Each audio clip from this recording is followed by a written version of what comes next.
أيا طالب العلم قم لا تنم فإن الزمان أيا طالب العلم قم لا تنم فإن سبحانك لا علم لنا إلا ما علمتنا إنك أنت العليم الحكيم۔ سورہ نمل کی ایک آیت آپ نے سنی ہے، اور آج کے درس کے لیے سلیمان علیہ السلام کی زندگی سے ایک اہم واقعے کو منتخب کیا گیا ہے، اور ممکن ہے یہ واقعہ آپ نے سنا ہے، لیکن اس میں جو نصیحتیں، جو پیغامات ہیں، اس حوالے سے کچھ باتیں آپ کے سامنے رکھنا ہے۔ سلیمان علیہ السلام نبی بھی تھے اور بادشاہ بھی تھے۔ اللہ رب العزت نے ان کو ایک نرالی حکومت عطا کیا تھا، بادشاہت عطا کیا تھا۔ انہوں نے دعا کی تھی، رب ھب لی ملکا لا ينبغی لأحد من بعدی، اے میرے رب مجھ کو ایسی بادشاہت عطا فرما کہ میرے بعد کسی اور کے لیے مناسب نہ ہو، کسی اور کے لیے وہ حکومت نہ ملے، ایسی حکومت مجھ کو عطا فرما، بادشاہت۔ رب ھب لی ملکا، سورہ صاد میں اللہ نے اس کا ذکر فرمایا ہے۔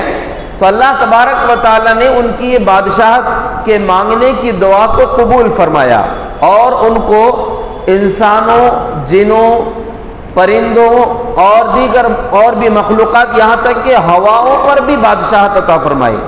ہوائیں بھی ان کے حکم کے مطابق چلتی تھی۔ غدوها شہر ورواحها شہر۔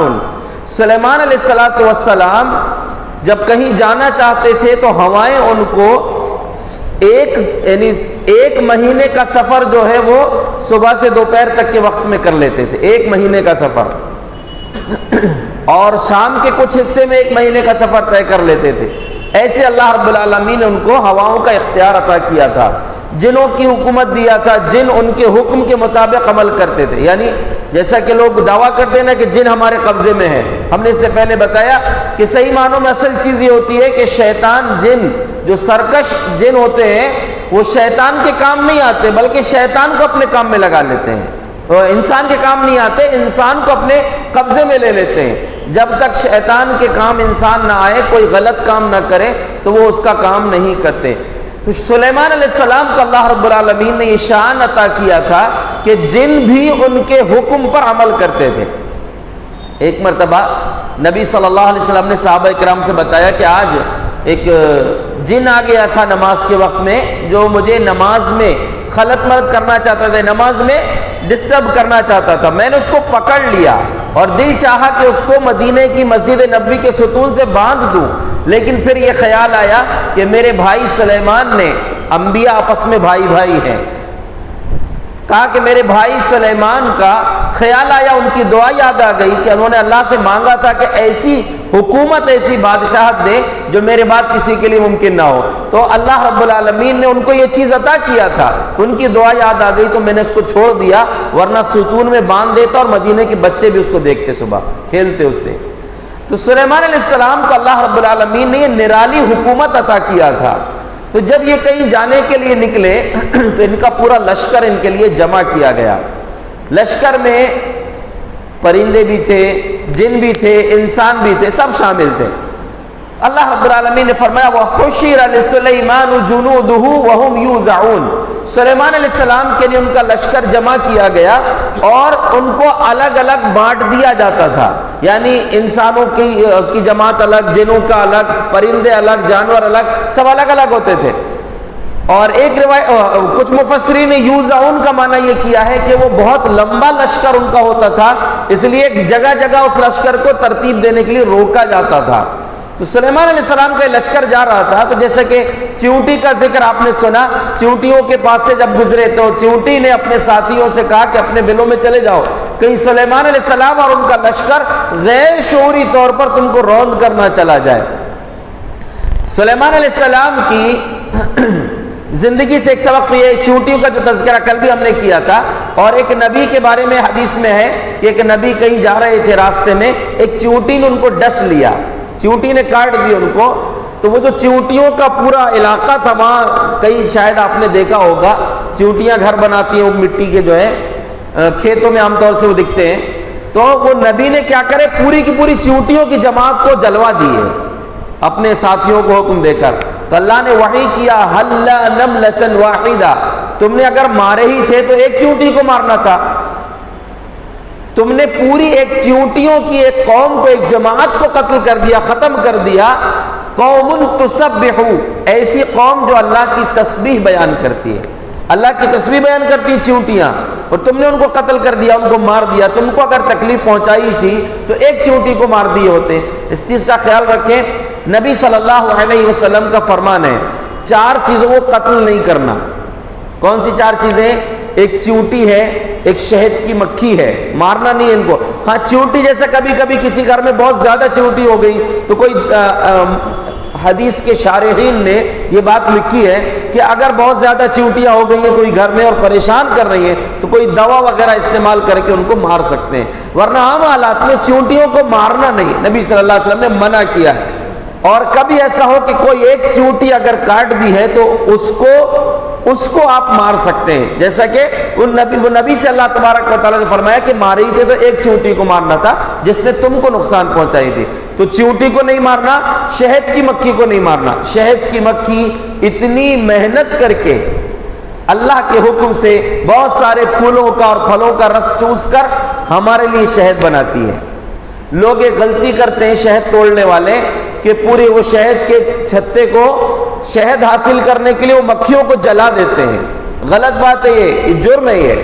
اور بلکہ اللہ کے نبی صلی اللہ علیہ وسلم کا فرمان ہے لا يعذب بالنار الا رب النار، آگ کی سزا صرف آگ کا رب ہی دے سکتا ہے.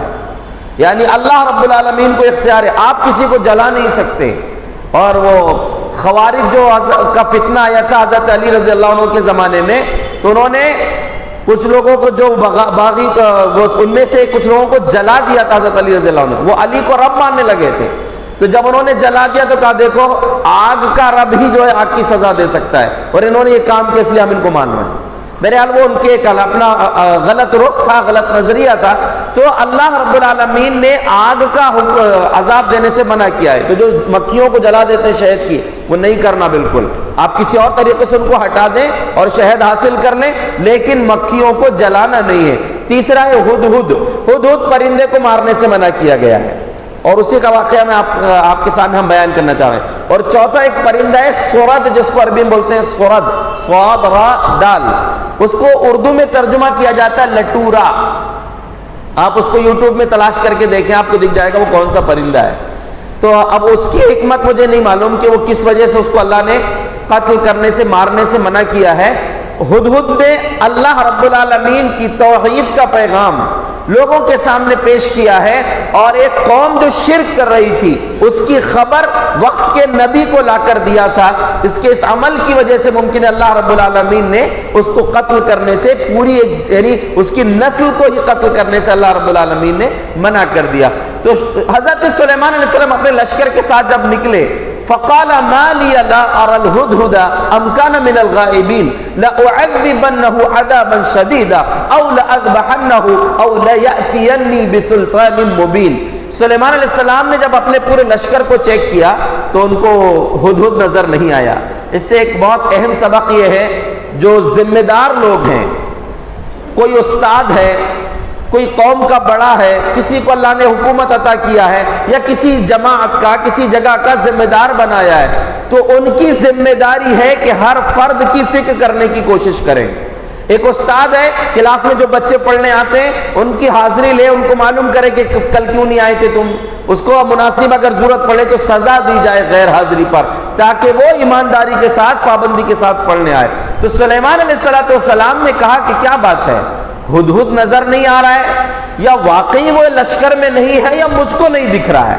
دیکھیں اس سے معلوم ہوا کہ سلیمان علیہ السلام کو غیب کا علم نہیں تھا، ورنہ پوچھتے نہیں. نبیوں کو غیب کا علم نہیں ہوتا تھا، اللہ کی وحی سے وہ لوگ جو بھی چیزیں بتاتے تھے وہ اللہ کے حکم سے، اللہ کی وحی سے بتاتے تھے. تو سلیمان علیہ السلام نے جب یہ بات کہی کہ کیا بات ہے، ہدہد نہیں دکھ رہا ہے، آگے انہوں نے کہا اب یہ آئے گا تو انہوں نے کہا ناراض ہو کر لأعذبنه عذابا شدیدا، بہت سخت سزا دوں گا، او لأذبحنه، یا پھر اس کو ذبح کر کے پھینک دوں گا میں. اور اگر بچنا ہے اس کو تو اس کے پاس ایک ہی آپشن ہے، یا تو وہ کوئی مضبوط دلیل پیش کرے، عذر پیش کرے کہ میں اس وجہ سے لشکر میں نہیں تھا۔ اگر کوئی عذر پیش کر دے گا تو چھوڑ دوں گا، ورنہ میں اس کو سزا دوں گا، یا تو سخت سزا دوں گا یا پھر سزائے موت دے دوں گا اس کو۔ اس سے بھی اہل علم نے ایک بات کہی ہے کہ اگر کسی وجہ سے کوئی جرم ایسا ہو جو اس لائق ہے کہ اس پر سزائے موت دی جانی چاہیے تو ایسی سزا دی جا سکتی ہے، سزائے موت۔ تو سلیمان علیہ السلام نے جب یہ بات کہی تو فَمَكَثَ غَيْرَ بَعِيدٍ، بس تھوڑی ہی دیر گزری تھی کہ ہدہد آ گیا، اور آ کر اس نے کہا احطت بما لم تحط به وجئتك من سبأ بنبأ یقین، کہا کہ سلیمان میں آپ کے پاس ایک یقینی خبر لے کر آیا ہوں، اور ملک سبا سے ایک ایسی خبر لے کر آیا ہوں جس کی آپ کو بھی خبر نہیں ہے، آپ کو بھی پتہ نہیں ہے۔ بتائیے ایک پرندے کو بھی یہ معلوم ہے کہ نبی غیب داں نہیں ہوتے، غیب کا علم نبیوں کو نہیں ہوتا، لیکن اللہ ہدایت دے ہمارے بھائیوں کو جو کس کس کو غیب داں سمجھ لیتے ہیں، نبیوں کے غیب کے علم کی بات کرتے ہیں اور دلیل بھی قرآن و حدیث سے دیتے ہیں۔ یعنی قرآن و حدیث کو صحیح سمجھنا یہ بھی ایک اہم چیز ہے۔ سلف کے انداز میں، منہج سلف کی روشنی میں قرآن اور حدیث کو سمجھنا یہ بڑی نعمت ہے، ورنہ گمراہ لوگ بھی اپنی دلیل، اپنی بات کو ثابت کرنے کے لیے دلیل قرآن و حدیث سے دیا کرتے ہیں۔ تو وہ پرندے نے یہ سبق دیا کہ نبیوں کو غیب کا علم نہیں ہوتا، اور ڈائریکٹ آ کر سلیمان علیہ السلام سے کہہ رہے ہیں کہ سلیمان جو بات تم کو نہیں معلوم وہ میں خبر لے کر آیا ہوں۔ انی وجدت امرأۃ تملکہم وَلَهَا عَرْشٌ أُوتِيَتْ مِنْ كُلِّ شَيْءٍ وَلَهَا عَرْشٌ عَظِيمٌ، کہا کہ میں نے سبا کا جو علاقہ ہے، ملک سبا، وہاں پر میں نے دیکھا ہے کہ ایک عورت ان پر حکومت کر رہی ہے، اور حکومت کرنے کے ساتھ ساتھ دوسری ایک غلطی ہے یہاں پر بھی میں نے یہ بھی دیکھا، ایک تو حکومت کر رہی ہے، بہت ساری نعمتیں اس کو عطا کی گئی ہیں، اور بہت بڑا اس کا تخت ہے۔ وَوَجَدْتُهَا وَقَوْمَهَا یسجدون للشمس من دون اللہ، اور میں نے اس کو، اس ملکہ کو جس کا نام تھا بلقیس، اس ملکہ سبا کو اور اس کی قوم کو دیکھا ہے کہ وہ اللہ کو چھوڑ کر سورج کی پوجا کر رہے ہیں، سورج کی عبادت کر رہے ہیں، یعنی ایک مخلوق کی عبادت کر رہے ہیں اس خالق کو چھوڑ کر۔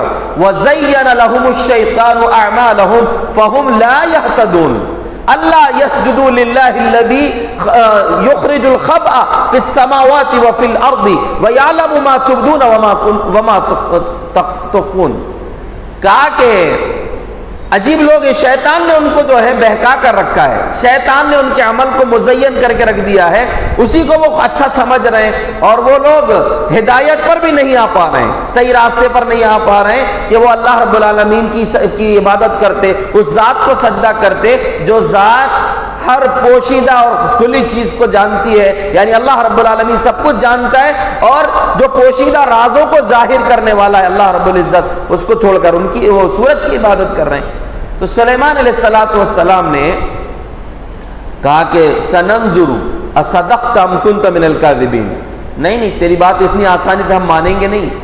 سلیمان علیہ السلام نے ایک پیغام دیا ہے، کیا ہر ایک کی بات کو بڑے جلدی آسانی سے بھروسہ کر لینا یہ مناسب نہیں ہے۔ کہا کہ سننظر، ہم دیکھیں گے، چیک کریں گے، اصدقت ام کنت من الکاذبین، تو نے جو بات کی ہے، جو خبر لایا ہے، تو اس بات کے بیان کرنے میں سچا ہے، کہیں جھوٹا تو نہیں ہے، تو سچا ہے یا جھوٹا ہم تحقیق کریں گے۔ اور کہا کہ دیکھ یہ خط لے کر جا وہاں پر، اور خط کو وہاں پر چھوڑ دینا، اور وہاں سے ایک طرف ہو کر ان کی بات سننا کہ وہ لوگ کیا بات کرتے ہیں، خط وہاں پر ان کے پاس خط پہنچا دینا۔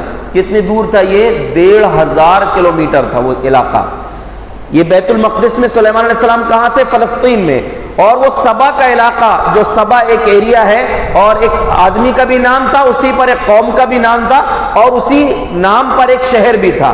تو وہ سبا کا جو علاقہ تھا وہ فلسطین سے 1500 کلومیٹر کے فاصلے پر تھا۔ تو حضرت سلیمان علیہ السلام نے اس ہدہد پرندے سے کہا کہ خط لے کر جا، اور وہاں پر خط کو ڈالنا، اور خط کو چھوڑنے کے بعد ایک طرف ہو کر چپکے سے ان کی باتیں سننا کہ بات کیا کرتے ہیں۔ ہدہد خط لے کر گیا، اور خط لے کر جب وہاں پہنچا تو بلقیس نے وہ خط کو دیکھا، خط میں اس نے اپنے جو بڑے بڑے وہاں پر اس کے سردار تھے، اس کے وزراء تھے، کابینہ کے سامنے یہ بات رکھی اور کہا کہ دیکھو یہ سلیمان علیہ السلام کے پاس سے خط آیا ہے، انہو من سلیمان و انہو بسم اللہ الرحمن الرحیم، یہ خط سلیمان کے پاس سے آیا ہے اور بسم اللہ الرحمن الرحیم سے خط شروع ہوا ہے۔ ایک بات اس میں یہ معلوم ہوئی کہ جب خط لکھ رہے تو پہلے اپنا نام لکھنا چاہیے، جس کے پاس بھیج رہے ہیں اس کا نام بعد میں ہو، اور دوسری بات یہ ہے کہ بسم اللہ سے خط کی کتاب کی شروعات ہونی چاہیے، یا ہم جو بھی اچھا کام کر رہے ہیں اس کی شروعات بسم اللہ سے ہونا چاہیے۔ اور دیکھیے وضو کرتے وقت پورا بسم اللہ الرحمن الرحیم نہیں پڑھنا ہے، صرف بسم اللہ بولنا ہے، کھانا کھاتے وقت صرف بسم اللہ بولنا ہے، بسم اللہ الرحمن الرحیم پورا نہیں پڑھنا ہے، کھانا کھاتے وقت یا وضو کرتے وقت اور بھی کوئی اچھا کام کرنا ہے تو اس میں بسم اللہ سے اپنے کام کو شروع کرنا چاہیے۔ سلیمان علیہ السلام کا جب یہ خط وہاں بلقیس کے پاس پہنچا، اس نے کہا کہ دیکھو یہ خط آیا ہے، اور اپنے ساتھیوں سے اپنے وزیروں سے پوچھا کہ دیکھو یہ خط آیا ہے سلیمان علیہ السلام کا، اور خط میں کیا لکھا تھا سلیمان علیہ السلام نے؟ اللہ تعلو علی واتونی مسلمین۔ بلقیس کے پاس خط لکھا تھا اور کہا تھا دیکھو میرے اوپر تم زیادتی مت کرنا، یعنی زیادتی کرنے کی کوشش مت کرنا کہ مجھ سے مقابلہ کر لو گی، اور یہ یاد رکھو کہ میرے پاس فرما بردار ہو کر آ جاؤ، مسلمان ہو کر آ جاؤ، یہی تمہارے لیے پیغام ہے۔ تو اس نے اپنے ساتھیوں سے کہا کہ دیکھو یہ خط آیا ہے سلیمان علیہ السلام کا، اب میں بغیر تمہارے مشورے کے کوئی فیصلہ نہیں کروں گی۔ اس سے ایک سبق یہ بھی ملتا ہے کہ کسی اہم معاملے میں مشورہ ضرور کرنا چاہیے، اور مشورہ اتنی اہم چیز ہے کہ نبی صلی اللہ علیہ وسلم کو اللہ رب العزت نے حکم دیا وَشَاوِرْهُمْ فِي الْأَمْرِ، اے نبی اپنے ان ساتھیوں سے، صحابہ سے اہم معاملات میں مشورہ کیا کرو، مشورہ کیا کرو، جبکہ نبی پر وحی نازل ہو رہی ہے لیکن اللہ نبی کو حکم دیا کہ مشورہ کیا کرو۔ اس سے آپ اندازہ لگائیں کہ اپنے اکیلے کی نہیں چلانا۔ اچھا کچھ لوگ غلطی کیا کرتے ہیں، مشورہ دیتے نہیں، مشورہ تھوپتے ہیں کہ میری بات کو مانو، اور اگر مشورہ قبول نہیں کیا تو اگلی میٹنگ میں غائب۔ کیا بولتے ہیں؟ میری بات نہیں مانی گئی، میرا مشورہ نہیں قبول۔ ٹھیک ہے آپ کا مشورہ رکھیے، لیکن آپ کا مشورہ یہ آخری حرف بات نہیں ہے، حرف آخر نہیں ہے کہ بالکل آپ کے مشورہ کی قبول کر لیا جائے، یہ بات غلط ہے۔ مشورہ دینا چاہیے، مشورہ لینا چاہیے، لیکن آپ کا ہی مشورہ قبول کیا جائے یہ ضروری نہیں ہے۔ سلیمان علیہ السلام کے خط کے آنے کے بعد بلقیس نے جب یہ بات کہی تو جو اس کے وزراء نے کہا کہ دیکھیے ہم طاقتور بھی ہیں، ہمارے پاس سارے ہتھیار ہیں اور مقابلہ کرنے کے لیے ہم تیار ہیں، فانظری ماذا تأمرین، دیکھیے آپ کا حکم کیا ہے۔ ایسا نہیں ہے کہ ہم جو ہے پیچھے ہٹ جائیں گے، آپ حکم دو، آپ کو کیا حکم سمجھ میں آتا ہے آپ حکم دو، ہم تیار ہیں مقابلہ کرنے کے لیے۔ تو کہا کہ دیکھو ایسا نہیں ہے، اتنی ہلکے میں مت لو، ان الملوک اذا دخلوا قریۃ افسدوها وجعلوا اعزۃ اہلها اذلہ، جب بادشاہ کسی بستی میں داخل ہوتے ہیں نا تو ایسا نہیں کرتے کہ بہت آسانی سے کام ہو جائے گا، وہاں پر وہ پوری بستی کو اجاڑ دیتے ہیں اور وہاں کے عزت دار لوگوں کو ذلیل کر دیتے ہیں، سب مار کاٹ سب ہوتی ہے۔ اس لیے یہ بس سوچو کہ تم مقابلہ کر لو گے، یہ نہیں، اس کا مطلب یہ نہیں کہ سلیمان علیہ السلام بھی ایسا کریں گے۔ بلقیس نے ایک عام رواج بیان کیا تھا کہ بادشاہوں کا کام ہی ہے، طریقہ یہ ہے ان کا کہ جب کسی بستی پر کسی علاقے پر حملہ کرتے تو سب برباد کر دیتے ہیں وہ، اس لیے جو ہے سوچ سمجھ کے بات کرو۔ ٹھیک ہے، اب کہا کہ ایک کام کرتے ہیں کہ ہم ہدیہ بھیجتے ہیں، سلیمان علیہ السلام کے پاس ہدیہ بھیجتے ہیں، اور ہدیہ جو تحفہ بھیجیں گے وہ اس سے امتحان ہو جائے گا کہ اگر ہدیہ سلیمان نے قبول کر لیا تو وہ ایک بادشاہ ہے، دنیا پرست بادشاہ ہے، اس کو پھر اس حساب سے ہم معاملہ کریں گے، اور اگر ہدیہ قبول نہیں کیا تو اس کا مطلب وہ نبی ہیں اور ان کو دنیا کی دولت سے کوئی لینا دینا نہیں ہے۔ اب ہدیہ لے کر جب اس کے قاصد وہاں پہنچے تو سلیمان علیہ السلام نے کہا کہ اچھا اتمدوننی بمال، مجھ کو مال کے ذریعے مدد کرنا چاہ رہے ہو جبکہ اللہ نے مجھ کو جو دیا ہے وہ تمہارے مال سے بہتر ہے۔ دیکھیے کل بھی آپ نے سنا کہ ذوالقرنین نے اس قوم سے کہا تھا کہ مجھے تمہارے مال کی ضرورت نہیں ہے، مجھ کو اللہ کا دیا بہت ہے۔ سلیمان علیہ السلام نے بھی وہی بات کہی کہ میرے پاس اللہ نے جو دیا ہے وہ بہتر ہے، تمہارے مال کی مجھ کو ضرورت نہیں ہے۔ اس سے یہی سبق ملتا ہے کہ صحیح معنوں میں جو دین کے مطابق عمل کرنے والے لوگ ہوتے ہیں ان کو اصل میں دولت سے مطلب نہیں ہوتا۔ وہ حاکم جو دیندار ہوتا ہے، انصاف پسند ہوتا ہے، جو اللہ کے دین کا غلبہ چاہتا ہے، اس کو دولت سے مطلب نہیں ہوتا، تو کہا کہ یہ تمہارے تحفے تم ہی رکھو، مجھ کو نہیں چاہیے۔ اور اس سے ایک چیز یہ بھی یاد رکھیں، نبی صلی اللہ علیہ وسلم کا فرمان ہے تہادوا تحابوا، لوگوں تحفے دیا کرو، اس سے محبت ہوتی ہے، محبت بڑھتی ہے۔ یہ وہ ناجائز والی محبت کی بات نہیں کر رہا ہوں، اس میں لوگ جو ہے اس کا استعمال کرتے ہیں، لیکن صحیح معنوں میں آپس میں ایک دوسرے کو محبت، رشتہ داریوں میں یا دوستی میں یا کسی اور بنیاد پر آپ کو تحفے دینا چاہیے۔ جیسے صحابہ کرام نبی صلی اللہ علیہ وسلم کو تحفے دیتے تھے، بلکہ صحابیات بھی تحفے لا کر دیتی تھے۔ ایک صحابی آئی نبی صلی اللہ علیہ وسلم کے پاس، آ کر کہا کہ اللہ کے رسول ایک چادر ہے، نسجتھا بیدی، میں نے اپنے ہاتھ سے اس کو بنی ہوں۔ عورتیں بنتی ہیں نا کچھ چیزیں، تو کہا کہ یہ میں نے اپنے ہاتھ سے بنی ہوں اور آپ کے لیے لائی ہوں۔ تو آپ نے اس کو لے لیا اور بڑی خوشی کا اظہار بھی کیا، اور فوراً گئے آپ اور وہ چادر کو پہن کے آ گئے۔ ایک صحابی بولے ما احسنہا، اللہ کے رسول بڑی خوبصورت ہے چادر، مجھے دے دیجیے۔ پہن کے بس آئے تھے اور وہ صحابی نے مطالبہ کر دیا کہ آپ مجھ کو دے دیجیے۔ آپ پھر سے واپس گئے، وہ چادر کو اتارے، دوسری چادر پہنے آپ نے، اور وہ چادر لے کے آ گئے۔ وہ جب آپ صلی اللہ علیہ وسلم اندر گئے تو دوسرے صحابہ نے بولے میاں تم نے غلط کر دی ہے، نہیں مانگنا تھا تم کو، اب بھی تو چادر آپ کو ملی تھی اور آپ کو اس کی ضرورت بھی تھی، فوراً آپ استعمال کر لیے، پہن کے آ گئے تھے، تو آپ کو ایسا نہیں کرنا تھا۔ تو کہا کہ میں نے اس کو استعمال کرنے کے لیے نہیں مانگا ہوں، پہننے کے لیے مانگا اس لیے ہوں لتکون کفنی، اس کو میں اپنا کفن بنانا چاہتا ہوں۔ نبی صلی اللہ علیہ وسلم کے جسم اطہر سے وہ چادر لگ چکی ہے، اب اس کو میں اپنی زندگی کے لیے نہیں بلکہ اپنے مرنے کے بعد کے لیے اس کو کفن بنانے کے لیے میں نے لیا ہوں۔ اور وہی چادر ان کے لیے کفن میں استعمال ہوئی تھی۔ کئی سالوں بعد ان کا انتقال ہوا تو وہی چادر، وہ صحابی عبد الرحمن بن عوف رضی اللہ عنہ تھے، وہ چادر ہی ان کے لیے استعمال ہوئی تھی۔ تو بہرحال تحفے دینا چاہیے۔ اس نے تحفہ بھیجی تو سلیمان علیہ السلام نے قبول نہیں کیا، کیونکہ مقصد جو ہے تحفے کا اصل مقصد، اس کا مقصد کیا تھا؟ امتحان لینا تھا۔ سلیمان علیہ السلام نے جب یہ خط بھیجا اس کے پاس اور وہ آنے کو تیار ہو گئی، تو سلیمان علیہ السلام نے معلوم ہو گیا تھا کہ اس کے پاس ایک تخت ہے، اور تخت کی خبر کس نے دیا تھا؟ ہدہد نے دیا تھا۔ ہدہد کی غیرت جو ہے وہ اتنی زبردست اس کے اندر غیرت تھی کہ اس کو بالکل پسند نہیں آیا دو باتیں، کہ ایک تو عورت حکومت کر رہی ہے، یہ بھی سبق ہے کہ اللہ کے نبی صلی اللہ علیہ وسلم کا فرمان ہے وہ قوم کبھی کامیاب نہیں ہو سکتی جو قوم اپنی حکومت، اپنی ذمہ داری، سرداری کسی عورت کو دے دے۔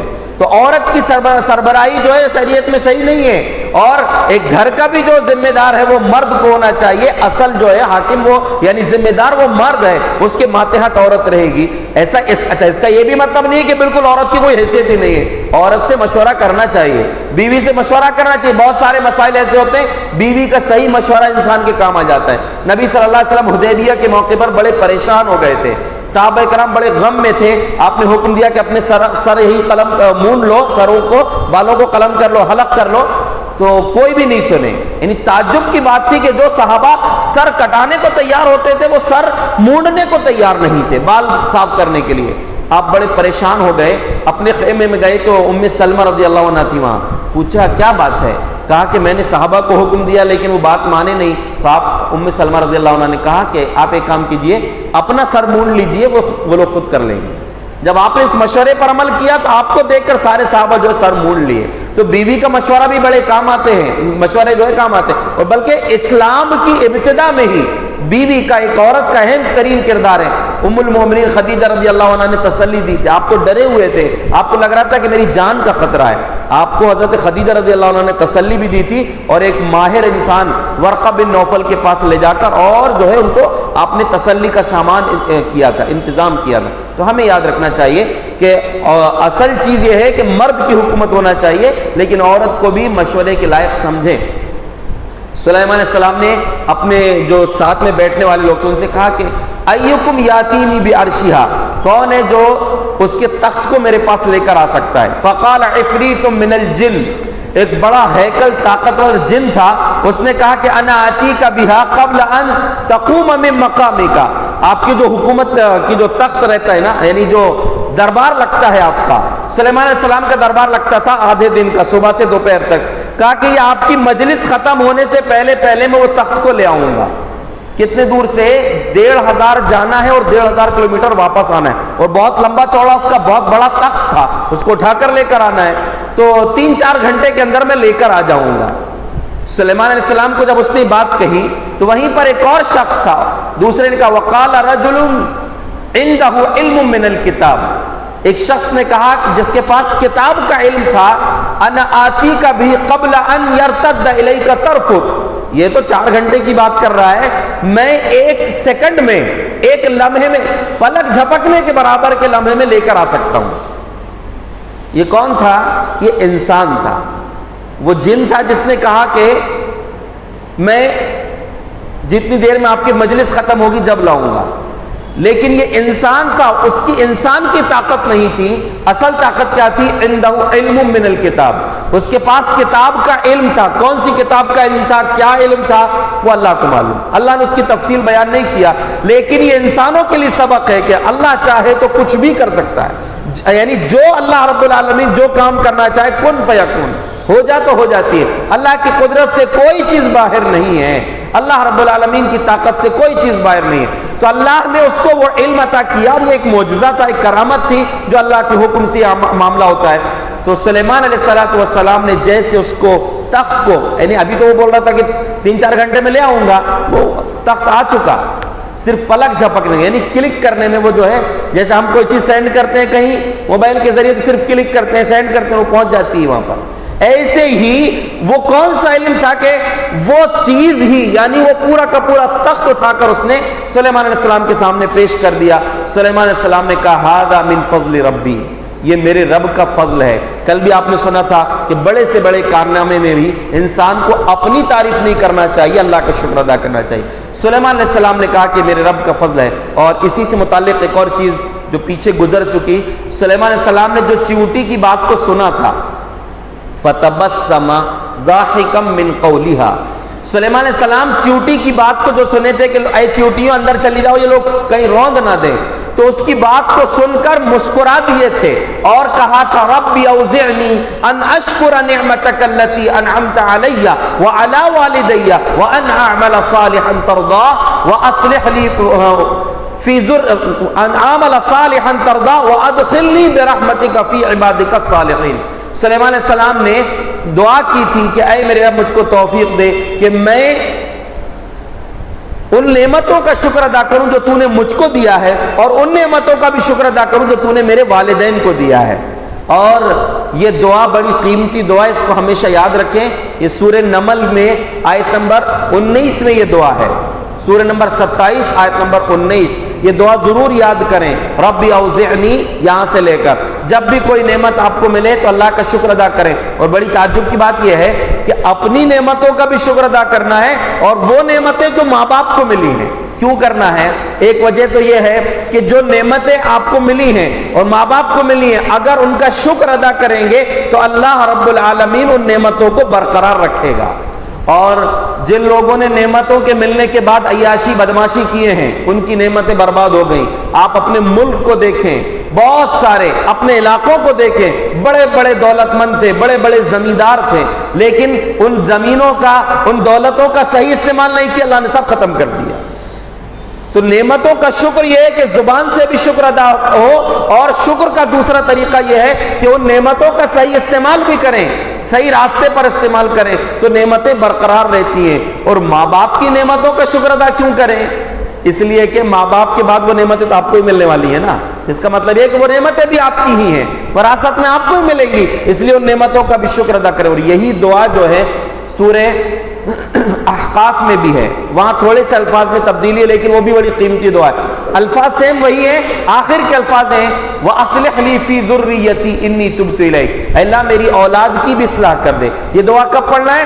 جب اللہ رب العالمین انسان کو عمر دے کہ وہ 40 سال کی عمر کو پہنچ جائے، پختگی کی عمر کو پہنچ جائے، اس وقت اس کے ماں باپ بھی ہوتے ہیں عام طور سے، اور اس کے بچے بھی ہوتے ہیں، تو اللہ نے دونوں چیزوں کے پر نظر رکھنے کا حکم دیا، دعا سکھلائی۔ تو سلیمان علیہ السلام نے اس سے کہا کہ جب اس کا تخت آ گیا تو کہا کہ اللہ کا شکر ہے کہ اللہ نے یہ نعمت مجھ کو عطا کیا ہے، ایسی ایسی چیزیں دیا ہے مجھ کو۔ تو سلیمان علیہ السلام نے کہا کہ اس کے تخت کو بدل دو، اس میں کچھ چیزیں تبدیل کر دو۔ اور جب وہ بلقیس آنے والی تھی، آنے لگی، وہ آ رہی تھی اور اسی بیچ میں تخت انہوں نے بلوا لیا. جب بلقیس پہنچی تو کہا کہ احاکذا عرشکی، تمہارا تخت بھی ایسے ہی ہے کیا؟ تو اس نے کہا کہ کأنہ ہو، ایسا لگ رہا ہے یہ تو وہی ہے. اب اس کو بھی یقین نہیں ہوا ہوگا کہ کہاں اتنا بڑا تخت جو ہے، اور میں تو ابھی آئی بھی نہیں تھی، میرے آنے سے پہلے کہاں یہاں پہنچ جائے گا. تو کہا کہ کأنہ ہو، ایسا لگ رہا ہے کہ یہ میرا ہی تخت ہے. پھر بعد میں ممکن ہے سلیمان علیہ السلام اس کو بتایا ہو، لیکن بلقیس جب پہنچ گئی تو بلقیس نے ایک تو سلیمان علیہ السلام نے اس کو یہ معجزہ یہ دکھایا کرامت کہ دیکھ ہمارے پاس اللہ نے یہ طاقت ہم کو عطا کیا ہے کہ تیرے آنے سے پہلے تیرا تخت یہاں پہنچ گیا. اس لیے پہلی وارننگ کے طور پر کہا تھا دیکھ اللہ تعالی علیہ، مجھ سے مقابلہ کرنے کی کوشش مت کرنا، وَأْتُونِي مُسْلِمِينَ، مسلمان ہو کر سیدھے میرے پاس آ جاؤ. سلیمان علیہ السلام بادشاہ بھی تھے اور نبی بھی تھے. اب جب بلقیس وہاں پہنچ گئی تو اس کے آنے سے پہلے سلیمان علیہ السلام نے ایک اور کاریگری کیا تھا. کیا کیے تھے؟ محل کے سامنے جو فرش تھا اس میں سیسا پلائے تھے، اس فرش کو پگھلا ہوا سیسا، اس سے فرش بنایا تھا. سیسا جو ہے ایسا دکھتا تھا، ایسا چمکتا تھا وہ سیسا جیسے پانی بھرا ہوا ہے، پانی کی طرح وہ سیسا. یعنی محل کے پہلے جو صحن تھا، آنگن تھا، وہ سیسے کی طرح نظر آ رہا تھا. تو قالت خلی الصرح، اس سے سلیمان علیہ السلام نے بلقیس سے کہا کہ محل کے اندر چلیے، تشریف لے چلیں. تو جب وہ جانے لگی فکشفت عن ساقیہا، اس نے سمجھی کہ پانی بھرا ہوا ہے، پانی کراس کر کے اندر جانا پڑے گا. تو اس نے کشفت عن ساقیہا، اپنی پنڈلی کو کھول دیا، یعنی اپنا جو کپڑا تھا اس کو اوپر اٹھا لیا کہ کہیں کپڑے بھیگ نہ جائیں. قال انہ صرخ ممرد، کہا کہ اللہ کی بندی یہ پانی نہیں ہے، یہ تو سیسا ہے، سیسا پلایا گیا ہے، اس کی وجہ سے یہ چمک رہا ہے. یعنی اللہ تبارک و تعالیٰ کے فضل سے انہوں نے دکھایا کہ دیکھ یہ اللہ کے حکم سے، اللہ کے فضل سے یہ نعمتیں ہم کو ملی ہیں. تو بلقیس نے اس وقت اقرار کیا کہ اے میرے رب انی ظلمت نفسی واسلمت مع سلیمان للہ رب العالمین.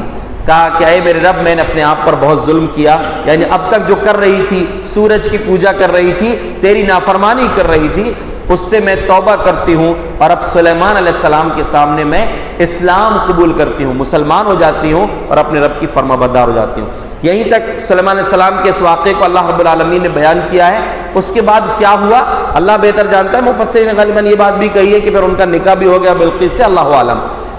لیکن سلیمان علیہ السلام نے اس کو جو پیغام دیا تھا اس نے قبول بھی کر لیا.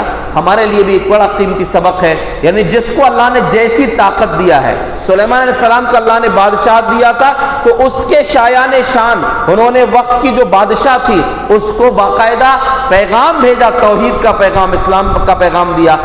ہدہد کی کتنی طاقت تھی، وہ سلیمان علیہ السلام کو صرف بتا سکتا تھا آ کر، تو اس نے آ کر وہ خبر دیا کہ فلاں علاقے میں لوگ اللہ کے علاوہ دوسروں کی پوجا کر رہے ہیں، ان کو یہ بات سمجھ میں بھی نہیں آ رہی ہے. تو وہ غیرت ہمارے اندر بھی ہونا چاہیے کہ جہاں جو برائی دیکھیں ہم اپنی طاقت کے مطابق اس برائی کو روکنے کی کوشش کریں. جیسا کہ نبی صلی اللہ علیہ وسلم کا فرمان ہے من رأى منكم منكرا فليغيره بيده ومن لم يستطع فبلسانه ومن لم يستطع فبقلبه. جو انسان برائی کو دیکھے تو اس کو اپنے ہاتھ سے روکے، اس کی طاقت نہیں ہے، زبان سے روکے، وہ بھی طاقت نہیں ہے تو کم از کم اپنے دل سے اس کو برا جانے، اس جگہ سے دور ہو جائے، اس کام میں شریک نہ ہو. اللہ رب العالمین سے دعا ہے اس واقعے سے جو اسباق ہمیں ملے ہیں اللہ رب العزت ہمیں اس کے مطابق عمل کرنے کی توفیق عطا فرمائے. اللہ ہمیں صحیح معنوں میں اپنی ذمہ داریوں کا احساس کرنے کی توفیق بخشے. آمین. وآخر دعوانا ان الحمد للہ رب العالمین.